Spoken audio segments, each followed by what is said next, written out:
বগুড়ার নন্দীগ্রামে কাথম টু কালীগঞ্জ রোডে সিমলার কচুগাড়ি নামক স্থানে একটি খড়বোঝাই ভটভটিতে অগ্নিকাণ্ডের ঘটনা ঘটেছে।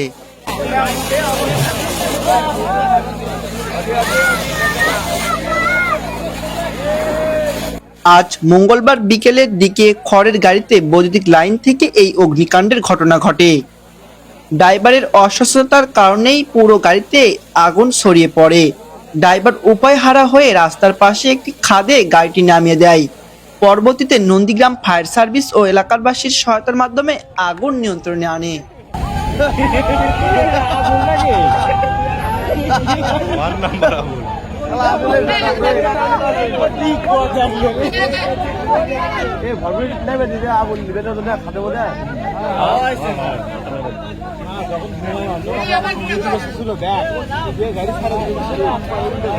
এই জায়গা দিয়ে এসে ভালো করছে, ফাঁকা জায়গা, পানিও আছে আশপাশে পর্যাপ্ত। ওই মাথা